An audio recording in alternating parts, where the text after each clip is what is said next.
할렐루야. 네, 이 자리에 나오신 또 한 주간을 살아내시고 이 자리에 나오신 모든 예배자분들을 다시 한번 주님의 이름으로 축복합니다.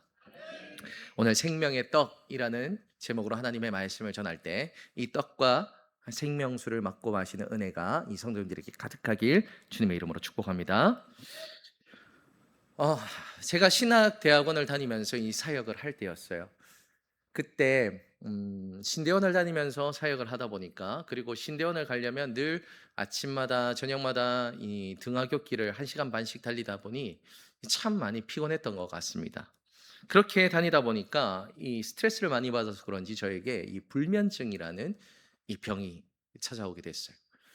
걸려보신 분들은 아시겠지만 이것이 단순히 잠이 오지 않는 병이라면 그 시간에 우리가 말씀이라도 읽고 기도라도 하면 좋겠는데, 불면증은 그게 아니죠.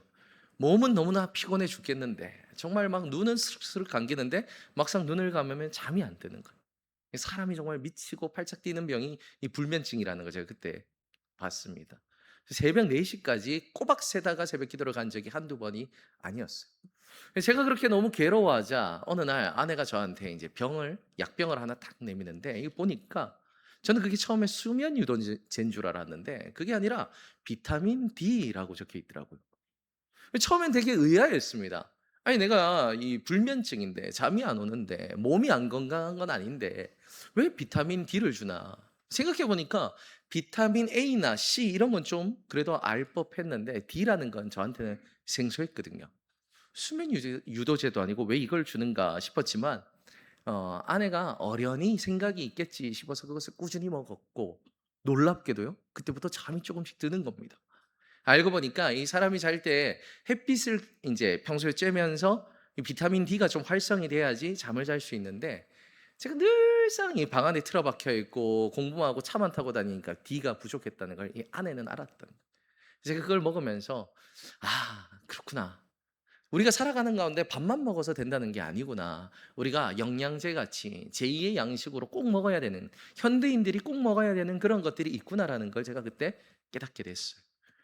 근데 오늘 본문에는요, 이런 비타민 D와는 비교도 할 수 없는, 정말 신앙인이라면 살아가는 가운데, 아니 모든 인류가 살아가는데 반드시 먹어야 되는 그 양식을 소개하고 있습니다. 바로 생명의 떡이라는 그 양식을 소개하고 있죠. 오늘 본문에는요, 예수님께서 자신에 대해서 설명하는 그 에고 에이미의 7가지의 이야기 가운데 첫 번째 이야기가 기록되어 있습니다. 이 신앙의 연차가 오래되신 분들은 아실 거예요. 에고 에이미, 나는 무엇이다 라는 뜻이거든요. 그리고 요한복음에는요, 7개의 에고 에이미가 기록되어 있죠. 나는 생명의 떡이다, 나는 세상의 빛이다, 나는 양의 문이다, 나는 선한 목자다, 나는 부활이요 생명이다, 나는 길과 진리요 생명이다, 나는 참 포도나무다 라고 하는 이 7가지의 에고 에이미가 기록되어 있습니다. 그리고 오늘 본문에는 그 첫 번째 말씀, 첫 번째 에고 에이미인 나는 생명의 떡이다 라고 얘기하시는 이 예수님의 말씀이 기록되어 있죠. 성찬의 근거가 되기도 하는 이 말씀, 어떤 의미인지 우리가 성경으로 들어가 보도록 하겠습니다. 우리 지난주까지 나눴던 내용들 다들 기억하시죠? 우리가 지금 쭉 달려오는 이 이야기의 사실 시작점이 어디였습니까? 그것은 바로 38년 된 병자를 예수님께서 먼저 보시고 찾아가셔서 낫게 하신 그 사건에서부터 이 모든 것이 시작되었죠. 그 일이 안식일이었기에 바리새인들은 일어나서 항의했지만 많은 사람들은 그 모습을 보면서 놀라워하면서 예수님을 따랐습니다. 그리고 그때가 유월절이 가까웠기에 그 어느 때보다 많은 무리들이 예수님을 따랐어요. 그러자 예수님은요, 그들을 모으시고 어디로 가셨냐 하면 이 산에 오르시는 거예요. 마땅히 갈 바를 알지 못하시니 이 산으로 올라가셨던 거예요. 사람들을 도시에 모아놓고 이야기할 수 있는 그런 장소가 없지 않습니까? 그러니 산으로 올라가셨는데 거기 올라가서 문제가 하나 생겼죠. 먹을 게 없었다는 거예요. 그래서 예수님은 그 안에서도 이 제자들을 가리키시고 하나님의 말씀을 선포하고 하나님께 기도함으로써 오병이어라는 그 기적을 보여주셨습니다. 자, 그러자 어떻게 됩니까? 계속해서 보여진 이 놀라운 사건, 38년 된 병자가 일어나고 예수님의 말씀에 바리새인들이 무너지고 그리고 오병이어라는 이 놀라운 기적까지 보니까 사람들의 이 예수님을 향한 이 환호가 점점 커져가는 거예요. 그래서 사람들이 요구했던 건 뭐냐면, 예수님, 우리들의 왕이 되어 주십시오 라는 거였죠. 근데 성경을 보니 어떻습니까? 이 사람의 마음의 중심을 아시는 예수님께서는요, 그것을 호련히 떠나서 자취를 감춰버리시는 거예요. 그리고 제자들은 그때를 틈타서 이 배를 타고 이 가버나움으로 넘어가게 되죠. 그리고 나서 다음 날입니다. 다음 날이 되었을 때 사람들은 그 어제 일어났던 오병이어의 사건을 기억하며 그 감격을 쫓아서 다시 그 자리에 나왔는데 예수님이 안 계신 거예요. 분명 제자들만 넘어간 것을 보았는데 이 사람들이 보니까 예수님이 안 계신 거예요.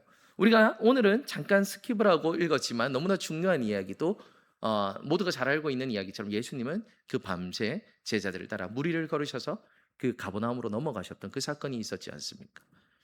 하지만 무리들은 그걸 모르니 예수님을 찾고 찾다가 소문을 따라서 이 물 건너에 가버나움에 예수님이 계시다는 소식을 듣고 예수님을 찾아오게 되죠.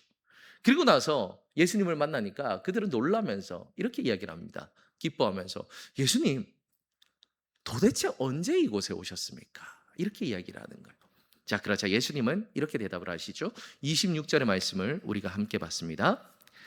예수님께서 대답하여 이르시되 내가 진실로 진실로 너희에게 이르노니 너희가 나를 찾는 것은 표적을 본 까닭이 아니요 떡을 먹고 배부른 까닭이로다. 아멘. 예수님께서 지금 무엇을 말씀하십니까? 쉽게 말하면요 이렇게 얘기를 하는 거죠. 나는 너희들이 나를 왜 찾는지 알고 있다. 너희들이 지금 나를 찾는 이유는 하나님을 믿는 믿음이 아니라 육적인 만족, 자기의 만족을 위해서 나를 찾고 있다는 것을 나는 알고 있다. 이렇게 이야기를 하시는 겁니다. 그렇습니다. 실제로 이 공생애 가운데 있었던 일들을 복음서를 통해서 보면요, 놀랍게도 예수님 밑에는 12명의 제자뿐만 아니라 정말 수천 명에 따르는 사람들이 늘 예수님을 쫓아다녔다는 걸 우리는 보게 됩니다. 그리고 그들이 한결같이 원했던 건 뭐냐면 예수님의 제자가 되길 원했다라는 거예요. 그런데요, 그 가운데 대부분의 사람들은 어떻습니까? 정말로 예수님이 메시아라는 것을 믿고 나의 구원자라는 것을 고백하며 하나님의 아들이심을 인정하며 예수님을 쫓았던 사람들은 그리 많지 않았다라는 거예요. 대부분은 다른 목적을 가지고 있었다라는 거죠. 대부분은 어떤 목적입니까? 이 오늘 예수님께서 말씀하셨던 것처럼 떡을 배불리 먹었기에 그 떡이 목적이 된 사람들, 혹은 병을 고치기 위해 예수님을 따르는 자들, 혹은 예수님의 권세를 힘입기에 따르는 자들, 또 혹은 로마를 전복시키기 위해 따르는 자들, 각기 자신의 소망과 목적을 가지고 예수님을 따르는 자들이 많았다라는 거예요. 근데 참 안타까운 건 언제나 이 말씀 가운데서 안타까운 건 무엇입니까? 오늘을 살아가는 우리 가운데도 이런 모습이 있다라는 거죠. 정말 감사하게도 우리가 이 자리에 많이 모여서 이렇게 예배를 드리지만 우리들의 마음을 한번 잘 살펴보십시오. 정말 예수님을 감사해서 예수님을 기뻐해서 예수님을 나의 구주로 고백해서 삶의 모든 것들을 내려놓고 주님 앞에 나오신 분들도 많이 있지만 때로는 우리 마음에 이런 마음도 있지 않습니까? 예수님이 내 인생의 문제를 좀 해결해 줬으면 좋겠다. 내 삶의 떡의 문제를 좀 해결해 줬으면 좋겠다. 내 삶의 병의 문제를, 내가 힘들고 아픈 이 고난의 문제를 좀 해결해 줬으면 좋겠다. 그래서 예수님의 제자로 헌신하는 삶을 결단하기보다 예수님께서 베풀어 주신 은혜와 복을 목적으로 두고 신앙생활을 하는 자들이 있다라는 거예요. 자, 그런 자들을 향해서요, 그리고 그런 이스라엘 무리를 향해서 예수님은 이렇게 말씀하십니다. 27절의 말씀을 우리가 함께 봤습니다. 썩을 양식을 위하여 일하지 말고 영생하도록 있는 양식을 위하여 하라. 이 양식은 인자가 너희에게 주리니 인자는 아버지 하나님께서 인치신 자니라. 아멘. 그렇습니다. 우리가 이 땅에서 아무리 좋은 것을 누린다 할지라도, 아무리 많은 것을 누린다 할지라도, 아무리 높은 자리에 오른다 할지라도, 사랑하는 성도님 기억하십시오. 예수님은 말씀하셨습니다. 그것은 썩어서 없어질 겁니다. 그러니 우리는 그것에 목적을 두고 살아서는 안 되는 줄 믿습니다. 우리가 목적을 둬야 되는 건 무엇입니까? 그것은 바로 우리에게 영원한 생명을 주시는 이 생명의 떡이 우리들의 목적이 되어야 됨을 믿으시길 바랍니다. 이 땅에서의 평안과 기쁨은 물론이며 영원한 본향인 천국에까지 이룰 수 있도록 하는 이 생명의 떡, 이 유일한 양식을 우리는 목적을 두고 날마다 먹고 마셔야 된다는 거예요. 그래야 우리들의 인생에 희망이 있을 줄 믿습니다. 자, 그러면 여기서 우리는 한 가지 질문을 해봐야 되죠. 도대체 그러면 이 생명의 떡이라는 게 정확히 무엇을 의미하는 것입니까? 라고 하는 그 질문입니다. 여러 가지 대답이 있고요. 오늘 본문에도 기록이 있지만 우리가 성경에 나와 있는 내용들을 하나하나 살펴가길 소망하는데요. 마태복음 4장 4절, 오늘 본문은 아니지만 거기를 보면 이런 말씀이 기록되어 있죠. 예수님께서 대답하시되 사람이 떡으로만 살 것이 아니요 하나님의 입에서 나오는 모든 말씀으로 말미암아 살 것이다. 할렐루야. 예수님께서 분명히 말씀하시는 거예요. 지금 예수님의 상태가 어떻습니까? 우리가 잘 아는 것처럼 예수님은 무려 40일을 굶으신 상태예요. 4일도 아닙니다. 우리는 대부분 4일만 굶어도 맞죠? 눈앞에서 별이 왔다 갔다 할 건데 예수님은 40일을 굶으신 상태예요. 그 상태에서 예수님이 하신 말씀은 무엇입니까? 세상의 떡이 우리를 살려주는 것이 아니라 하나님의 입에서 나오는 하나님의 말씀이 우리를 살게 하실 것이다. 할렐루야. 바로 그 이야기를 하시는 거예요. 그리고 이 말씀을 통해서 우리에게 권고하시는 바가 무엇입니까? 그것은요, 우리가 세상 가운데 바로 이와 같은 싸움을 싸워내야 된다는 거예요. 예수님은 그 믿음의 본을 우리에게 보여주시는 겁니다. 세상의 떡을 먹고 세상의 떡을 쫓는 삶이 아니라 하나님의 말씀을 떡으로 삼아서 그 삶을 쫓아가는, 그 떡을 쫓아가는 그런 싸움을 우리는 싸워내야 된다는 것이죠. 왜냐하면 다시 한번 말씀드리지만 우리의 눈에 아무리 좋아 보인다 하더라도 이 세상은 언젠가 썩어서 없어질 것이기 때문입니다. 하지만 오직 예수 그리스도의 그 복음만이, 예수 그리스도만이, 하나님의 말씀만이 영원히 빛나고 우리를 살게 할 생명의 떡이 됨을 믿으시길 바랍니다. 이 본을 보이기 위해서 예수님께서 이렇게 공생을 시작하셨죠. 자, 그런데 안타까운 건 무엇입니까? 우리는 알고 있어요. 생명의 떡을 소망하며 그 떡을 먹으며 세상의 떡에 가치를 두지 않고 하나님의 말씀에 가치를 두며 살아야 된다는 걸 우리는 알고는 있죠. 근데 무엇이 문제입니까? 알고는 있는데 매일같이 우리는 넘어지고 또 넘어진다는 게 문제라는 거예요. 세상의 떡이 너무나 보암직도 하고 먹음직도 하지 않습니까? 탐스럽게 우리를 지혜롭게 할 만큼 아름답게 살아가게 할 만큼 아름다워 보이지도 않습니까? 그러니 우리는 무너지는 거예요. 제가 오후 예배 때 한번 예화로 들었던 내용인데요. 오전 예배에는 듣지 못하신 분들이 계시니까 한 번 더 예화를 들어보겠습니다. 한번 상상해 보십시오, 이 시간. 사랑하는 성도님, 우리가 지금 입구에 들어올 때 지금 누구를 만났죠? 우리 예배위원장님이 우리 백승아 장로님과 함께 또 사모님을 만났죠. 그래서 인사를 나눴을 겁니다. 근데 그렇지 않고 누군가 아주 낯선 사람이 서 있다고 생각을 해봅시다. 그리고 그 사람이요, 이 성도님들한테, 예배를 드리러 오는 성도님들한테 이런 이야기를 하는 거예요. 당신이 오늘 이 예배를 드리지 않으면 내가 당신에게 100만 원을 주겠다. 100만 원으로는 꿈쩍이 안 되십니까? 1000만 원으로 한번 올려볼까요? 한 1억이면 어떨까요? 내가 당신이 오늘 오전 예배를 안 드리고 집으로 돌아가면 1억을 주겠다. 처음에는 코드숨을 치겠죠. 에이, 무슨 1억처럼 말도 안 되는 소리를. 근데 앞에 사람이 되돌아가는데 그 사람의 인터넷 뱅킹에 1억이 찍히는 걸 내 눈으로 봤어요. 자, 성도님들은 어떡할까요? 예배를 오늘 이 오전 예배를 드리지 않으면 내가 당신에게 1억을 주겠다.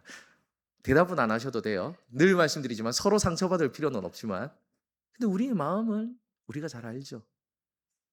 요동이 치는 거예요.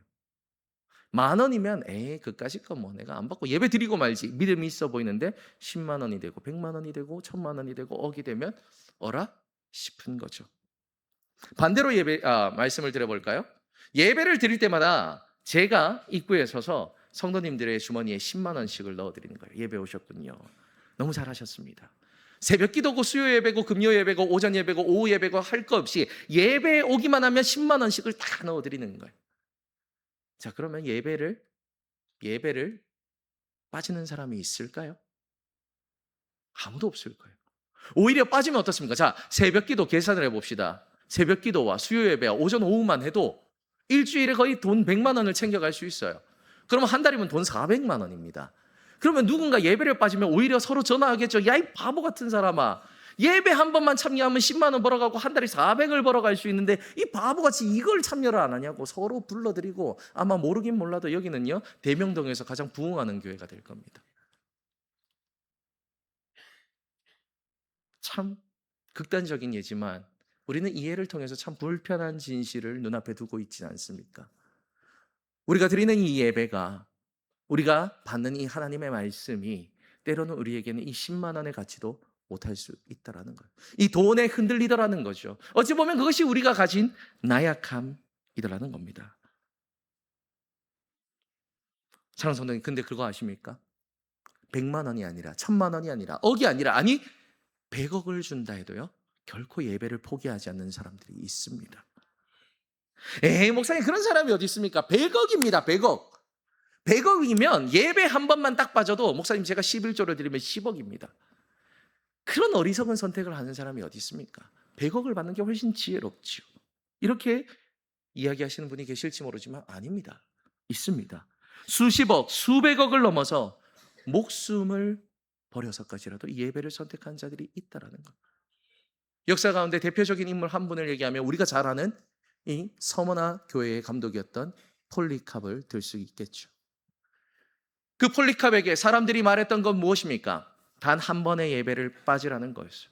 단 한 번만 예수님을 부인하라는 겁니다. 그러면 당신을 살려주겠다는 거예요. 한 번만 예수님을 부인하면 그 후에 당신이 매일같이 예수님을 찬양하고 하나님을 찬양하고 아름답게 살아가든 말든 신경 쓰지 않겠으니 단 한 번만 예수님을 부인하라 라는 거였어요. 여기에 목숨이 걸려 있는 겁니다. 근데 이 폴리캅이 했던 고백이 무엇입니까? 86년의 인생 가운데 예수님은 나를 한 번도 배신하지 않으셨는데 내가 어찌 내 목숨 하나 때문에 예수님을 배신할 수 있겠습니까? 단 한순간이라도 나는 그렇게 할 수 없습니다. 이게 폴리캅의 고백이었어요. 이분뿐입니까? 우리는 알게 모르게 이 기독교 역사 가운데 정말 수없이 이름 없는 사람들까지도 이 복음 한 번을 지키기 위해서 목숨을 내던진 자들이 수없이 많다는 걸 우리는 보게 됩니다. 사랑하는 성도님, 어떻게 그들은 그럴 수 있었을까요? 10만 원, 100만 원, 1000만 원도 아니라 자신의 목숨을 걸고 어떻게 예배를 지켜나가고 신앙을 지켜나갈 수 있었을까요? 그 이유는 간단합니다. 그들은요, 세상의 떡이 아니라 생명의 떡을 먹는 자들이었기 때문입니다. 그러니 돈을 넘어 생명까지도 넘어서는 그 놀라운 힘을 하나님께 공급을 받았더라는 것이죠. 그들은 세상의 떡을 먹는 자들이 아니었다라는 거예요. 사랑하는 성도님, 우리가 그와 같은 자들이 되길 소망합니다. 생명의 떡을 먹는 자들이 되길 소망합니다. 그래야 어떤 타협도 없이 주님 앞에 견고하고도 성실하고도 정결한 신앙으로 나아가는 우리가 되길 주님의 이름으로 축복합니다. 자, 그렇게 우리는 질문해 봐야 되는 거죠. 자, 생명의 떡을 먹는 삶이란 그렇다면 정확히 무엇을 의미하는 것일까? 요한복음 4장을 보면요, 아주 재밌고도 흥미로운 이야기가 하나 기록되어 있습니다. 먹을 양식이 없어서 사마리아 여인이 있는 그 사마리아 땅에 갔을 때 예수님은 잠깐 앉아 계시고 제자들이 그 양식을 구하러 마을로 들어가지 않습니까? 그리고 사마리아 여인과의 대화 끝에 제자들이 양식을 구해서 예수님께 나옵니다. 예수님, 양식을 가지고 왔습니다. 이 양식 우리가 함께 먹고 마시고 나눠봅시다 라고 하자 예수님은 이렇게 말씀하시죠. 나에게는 너희들이 알지 못하는 양식이 있도다. 그래서 제자들은 놀라면서 이렇게 얘기를 합니다. 누가 예수님께 양식을 가져다 드렸냐? 아니, 우리에게도 없던 양식 누가 가져다 드렸냐? 묻습니다. 그때 예수님이 이렇게 말씀하시죠. 나의 양식은 나를 보내신 이의 뜻을 행하며 그의 일을 온전히 이루는 이것이니라. 할렐루야. 할렐루야. 예수님은 이렇게 말씀하시는 거예요. 나를 보내신 이 하나님의 뜻을 행하며 하나님을 믿는 것, 그것이 나의 양식이다. 자, 그렇다면 우리는 여기서 한 번 더 질문을 던져봐야 되죠. 하나님의 뜻을 행하는 것이 생명의 양식을 먹는 것이라는 것까지는 알았습니다. 자, 그렇다면 이제 마지막 질문 무엇입니까? 하나님의 뜻을 행하는 것이란 도대체 무엇을 의미하는 걸까요? 오늘 무리들이 바로 그 질문을 하는 겁니다. 예수님이 썩을 양식이 아니라 생명의 양식을 위하여 너희는 일하라 라고 얘기를 하자 28절을 보십시오. 그들이 묻되 우리가 어떻게 하여야 하나님의 일을 하오리까? 그렇게 묻는 거예요. 그래서 예수님이 이렇게 대답을 하십니다. 29절의 말씀을 우리가 다 함께 봤습니다. 예수님께서 대답하여 이르시되 하나님께서 보내신 이를 믿는 것이 하나님의 일이라 하시니. 할렐루야. 할렐루야. 하나님의 보내신 일을 어떻게 하는 것이? 믿는 것. 믿는 것이 생명의 떡을 먹는 것임을 믿으시길 바랍니다. 그렇습니다. 사도 요한은요, 이 요한복음 시작하면서 처음부터 이것을 계속해서 증언했어요. 태초에 말씀이 계시니라. 그 말씀이 하나님과 함께 하시니 그 말씀은 곧 하나님이시니라. 그 말씀이 육신이 되어 우리 가운데 임하심에 우리가 그의 영광을 보니 아버지의 독생자의 영광이라. 지혜와 은혜가 충만하더라. 할렐루야. 이 말씀이 곧 무엇입니까? 예수 그리스도를 의미하는 것. 그러니 생명의 떡을 먹는다는 것은 무엇입니까? 그저 우리가 성경책을 읽는 것이 아니라는 거예요. 도덕적으로 살아가는 것이 아니라는 거예요. 예배 한두 시간 참여하는 것이 아니라는 겁니다. 생명의 떡을 먹는 것은 무엇입니까? 예수 그리스도가 나의 구주임을 최선을 다해, 전력을 다해, 내가 가지고 있는 모든 힘을 다해서 믿는 것. 그것이 생명의 떡을 먹는 삶임을 믿으시길 바랍니다. 바로 여기서요, 아주 중요한 요한복음의 또 하나의 주제가 등장합니다. 그게 바로 뭐냐 하면 믿음이라는 주제예요. 요한복음에는요 90번에서 98번에 가까운 믿음이라는 단어가 나오는데, 놀라운 것은요, 이 모든 믿음이 원래는 다른 곳에는 피스티스라고 해서 명사, 믿음이라는 명사로 사용되는데, 요한복음은요 이 명사로 사용되지 않습니다. 행동을 촉구하는 동사인 피스튜오라는 단어로만 사용이 돼요. 사도 요한이 말하는 게 무엇입니까? 믿음은 반드시 행동이 따라오게 되어 있다라는 거예요. 그 믿음을 이야기하는 거예요. 단순히 머리로 믿고 예수님은 나의 구주입니다 라고 말하는 것이 믿음이 아니라는 것을 말하는 겁니다. 믿는 자에겐 행동이 따라옴을 믿으시길 바랍니다. 이것은요, 우리 신앙생활뿐만 아니라 우리 사람이 가진 본성이에요. 우리는 믿는 대로 행하는 사람입니다. 그렇지 않습니까? 우리가 감기에 걸렸을 때 병원에 가면 낫는다라는 믿음이 있는 사람은 어디로 가겠습니까? 병원으로 가요. 근데 나는 고기를 먹으면 낫는다는 사람은 고기를 사 먹겠죠. 믿음대로 행하는 거예요. 새벽기를 끝나고 제가 집으로 갈 때 보면요, 제 집 가는 반대 방향인 두류공원으로 미친 듯이 뛰어가는 사람들을 보게 됩니다. 새벽부터 열심히 뛰는 거예요. 그 사람들에게 어떤 믿음이 있는 겁니까? 새벽을 깨워서 공원에서 뛰는 것이 건강한 삶이라는 믿음이 있기에 그들은 잠을 깨우고 그렇게 살아가는 거죠. 사랑하는 성도님, 우리가 밥을 먹는 이유가 무엇입니까? 배가 고프면, 밥을 먹으면 그 배고픔이 사라질 거라는 걸 우리는 믿고 있기 때문이에요. 그러니 배고프면 자연스럽게 밥을 먹으러 가죠. 자동차에 기름이 없으면 자연스럽게 주유소로 가게 되는 겁니다. 다 믿음에 근거한 삶의 행동인 거죠. 자, 그런데 이런 믿음은 어떻게 형성되는 겁니까? 이 믿음은요, 언제나 체험을 통해서 형성되는 거예요. 그렇지 않습니까? 한번 생각해 보십시오. 내가 너무 배고픈데 밥을 먹었어요. 근데 배고픔이 사라지지 않아요. 그러면은 누가 배고플 때 밥을 찾겠습니까? 아무도 찾지 않겠죠. 근데 배고픈데 밥을 먹으니 이 허기가 사라지는 겁니다. 그러니 사람들은 그때부터 배가 고프면 밥을 찾는 거예요. 차에 기름이 떨어졌는데 주유소에 가서 기름을 넣으니 차가 잘 가는 겁니다. 그러니 기름이 떨어지면 아무런 의심하지 않고 가서 기름을 채우는 거죠. 여기에는 의심의 여지가 없는 거예요. 사랑하는 성도님, 그렇지 않습니까? 오늘 이 예배가 끝나면 점심시간 때 밥을 먹을 건데 한번 생각해 보십시오. 성도님 앞에 앉은 분이 이런 이야기를 하는 거예요. 야, 내가 지금 배가 고파 죽겠는데 이 밥을 먹어도 허기가 사라질지 모르겠다. 이런 얘기를 하면 어떤 기분이 드시겠어요? 거의 대부분의 사람은 야, 그럼 무슨 헛소리도 하지 말고 그냥 밥이나 먹어라 라고 하지 않겠어요? 먹고 나서 얘기해라. 먹어보지도 않고 그런 얘기를 하노. 이런 얘기를 하겠죠. 왜냐하면 우리에게는 그 믿음이 있어요. 먹으면 허기가 사라질 거라는. 자, 그렇다면 이 공식을 그대로 신앙에 한번 대입해 봅시다. 우리는 왜 신앙생활 가운데 믿음이 흔들리는 겁니까?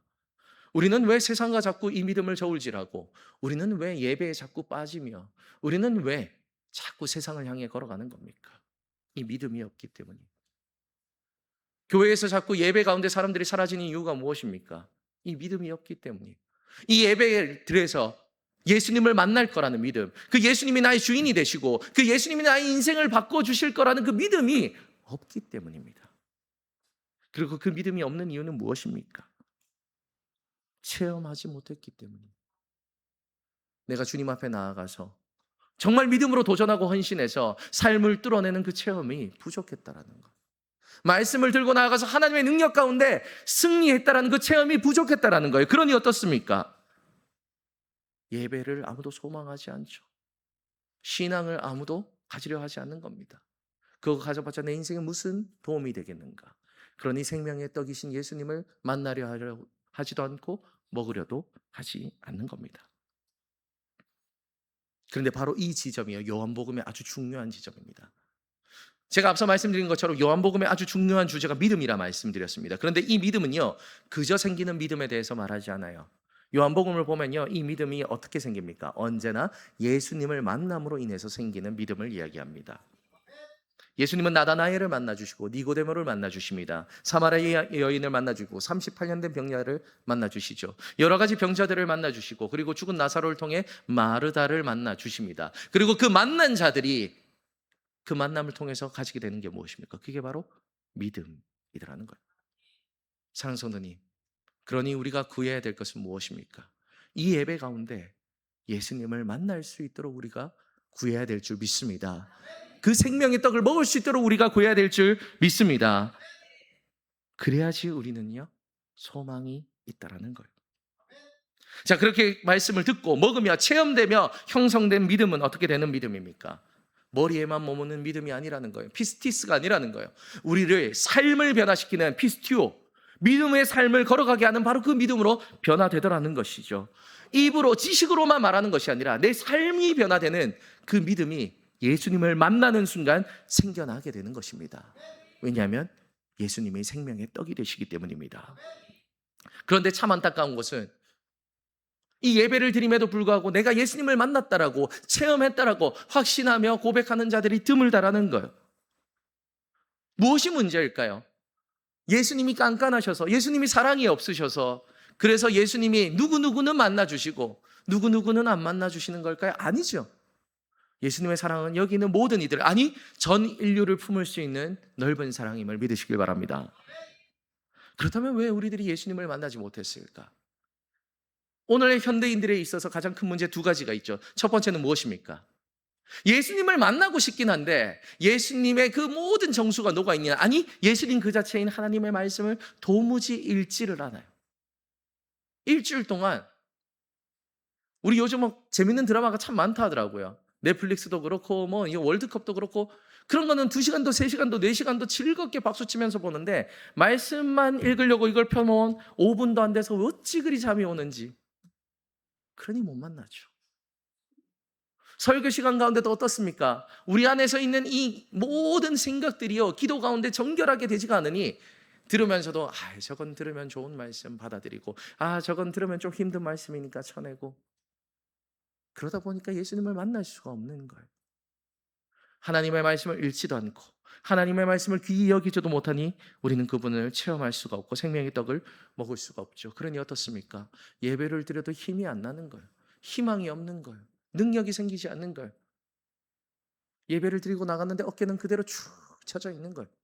분명히 목사님은 이 가운데서 예수님만이 소망이고 예수님만이 진리이고 예수님만이 길이라 말했는데 내가 나왔을 때는 길이 보이지 않는 거예요. 왜 그렇습니까? 우리가 충분히 주님의 말씀을 먹지 않았고 주님의 말씀을 갈망하지 않았기 때문입니다. 제가 이렇게 이야기를 하면요, 어떤 분들은 저에게 이렇게 이야기를 하실 수도 있어요. 야, 목사님, 숨이 찹니다. 제 인생 요즘 경기가 얼마나 힘든데 여기서 뭘 더 어찌 헌신하라 하십니까? 우리가 여기서 뭘 더 해야 되겠습니까? 예배 한 번 드리는 게 얼마나 힘든지 아십니까? 이것도 겨우겨우 주님 앞에 나왔는데 뭘 어찌 더 해야 됩니까? 이렇게 말합니다. 하지만 성도님, 아닙니다. 아닙니다. 기억하십시오. 그것은 나의 기준이고 세상의 기준이지 하나님의 나라는 전혀 다르게 흘러감을 믿으시길 바랍니다. 하나님의 나라의 원리가 무엇입니까? 너희는 먼저 그의 나라와 그의 의를 구하라. 그리하면 이 모든 것을 너희에게 더하시리라. 할렐루야. 내가 먼저 드림이 있어야 된다는 거야. 내가 먼저 하나님께 헌신함이 있어야 된다는 거예요. 내가 먼저 하나님을 믿는 그 붙잡는 기도가 있어야 되고 말씀이 진리임을 탐독하는 그 열정의 시간이 있어야 된다는 거예요. 그러면 어떻습니까? 나의 육신은 연약하고 나의 육신은 힘이 없고 나의 미래는 보이지 않는 것 같지만 거기에 하나님이 새 힘을 부어주시는 거예요. 독수리같이 날개쳐 올라가는 그 힘을 부어주시는 겁니다. 내일을 살아갈 수 있는 소망을 부어주시는 거예요. 그러면 우리는 비로소 기쁨으로 나아갈 수 있는 것이죠. 그러니 어떻습니까? 오늘을 살아가는 선교사님들은요, 바로 이와 같은 능력에 힘입어 살아가는 거예요. 지금 팔레스타인 지역이 얼마나 위험합니까? 폭격으로 인해서 내일을 보장할 수 없는 삶을 살아가고 있다고 합니다. 그런 소식을 수시로 듣고 있는 바로 그때 그들이 어떻게 그곳을 떠나지 않고 그곳에서 여전히 믿음으로 살아갈 수 있다는 말입니까? 환경이 좋아서입니까? 능력이 많아서입니까? 힘이 많아서입니까? 아니라는 거예요. 먼저 그의 나라와 의를 구했을 때 하나님이 그 하루를 뚫어낼 수 있는 믿음과 힘과 소망을 부어주시는 것입니다. 그렇게 이 맛을 아는 자들은요, 더 이상 세상을 소망하지 않아요. 그렇지 않습니까? 사랑하는 성도님, 우리 경험해 볼 만큼 솔직히 말씀해 봅시다. 경험해 볼 만큼 경험해 봤잖아요. 세상의 돈, 세상이 주는 음식, 세상이 주는 여행이 주는 즐거움, 세상의 그 모든 것들, 많이 누려봤지 않습니까? 그런데 그것이 우리들에게 영원한 기쁨을 주던가요? 영원한 평안을 주던가요? 그래서 그것을 누리면 내가 미래도 죽음까지도 초월하는 그 기쁨으로 날마다 즐겁고 행복하게 살아가던가요? 아니라는 것을 우리는 알고 있지 않습니까? 그런데 하나님이 주시는 기쁨을 맛보면요, 내 인생이 바뀌는 거예요. 내일의 목표가 바뀌는 겁니다. 그것을 소망하며 우리는 살아갈 수 있어야 되는 것이죠. 기억하십시오. 우리가 만일 헌신 없이 우리의 예배가 신앙이 무너져 있는데 내 삶이 평안하다? 아무 문제가 없다? 그렇다면 그분은 더욱더 주의하셔야 돼요. 적색 신호인 겁니다. 내가 생명의 떡을 먹고 마시지 않는데 내 삶에 문제가 없다면요, 그 사람은 필경 다른 걸 먹고 있기 때문이죠. 그리고 그 끝은 생명과 구원의 길은 아니기 때문입니다. 사랑하는 성도님, 부디 바라는 것은 이 시간 듣고 돌이키는 은혜가 있길 소망합니다. 결단하는 은혜가 있길 소망합니다. 하나님은요, 성도님들을 살리시기 위해, 평안을 주시기 위해, 기쁨을 주시기 위해 이 말씀을 선포하게 하신 줄 믿습니다. 우리가 잊지 말아야 될 것은 무엇입니까? 예수 그리스도께서 우리를 위해 친히 그 몸을 찢으시고 생명의 떡을 주셨다라는 것. 왜 주셨겠습니까? 우리를 고달프게 하려고요? 우리를 힘들게 하려고요? 우리 마음속에 짐을 하나 더 얹어서 내일을 살아가는데 한숨 짓게 하려고요? 아니라는 것. 이 어려운 세상 속에서 어떻게 하면 좀 기쁘게 살아갈까? 어떻게 하면 좀 평안하게 살아갈까? 어떻게 하면 좀 천국을 소망하며 아름답고 행복하게 살아갈까? 그 고민 끝에 내어놓으신 답이 예수님은 자신의 몸을 찢으시는 거였어요. 그리고 그 생명의 떡을 우리에게 주신 겁니다. 그러니 우리는 이것을 외면하고 살아갈 수 없는 거죠. 우리는 이 떡을 먹어야 될 줄 믿습니다. 이 떡에 소망을 둬야 될 줄 믿습니다. 이 떡을 먹고 마실 때 우리들의 삶과 영혼은 거듭나게 되는 것입니다. 사랑하는 성도님, 우리가 오늘 결단합시다. 이 생명의 떡을 바라보며 은혜를 간구하며 살아가는 우리가 되길 결단합시다. 우리가 육체적으로 보면, 세상적으로 보면요, 다들 지쳐있죠. 삶을 감당하느라, 그리고 쪼개서 그 시간을 쪼개서 이 헌신하느라, 교회 나오느라 다들 지쳐 있습니다. 하지만 이 생명의 떡이신 예수님을 믿고 그분 앞에 나아가서 그분에게 나의 모든 것을 아뢰며 그 십자가의 보혈에 뒤덮일 때, 생명의 떡을 먹을 때, 바로 그때 우리들의 모든 삶은 변화되어 기쁨으로 채워질 줄 믿습니다. 그러니 언제나 어디서나 뜨겁고 소망 있고 행복하게 살아가기 위해서 우리 결단합시다. 주님, 내가 예수님의 생명의 떡으로 살겠습니다. 내가 주님만 바라보며 살겠습니다. 세상의 떡을 믿음으로 단호히 거부하고 하나님의 말씀으로 일어서겠습니다. 할렐루야. 이렇게 나아간다면 지난 한 주와는 다른 한 주를 살아가게 될 겁니다. 그 한 주는 분명 하나님이 만지시고 인도하시고 채워주시는 아름다운 한 주가 될 줄 믿습니다. 그와 같은 믿음의 한 주를 살아가시고 다음 주 오늘보다는 한층 더 웃는 얼굴로 기쁨으로 평안으로 만나 주님의 은혜를 나누는 우리 성도님들이 되시길 주님의 이름으로 축복합니다. 다 함께 기도하시겠습니다.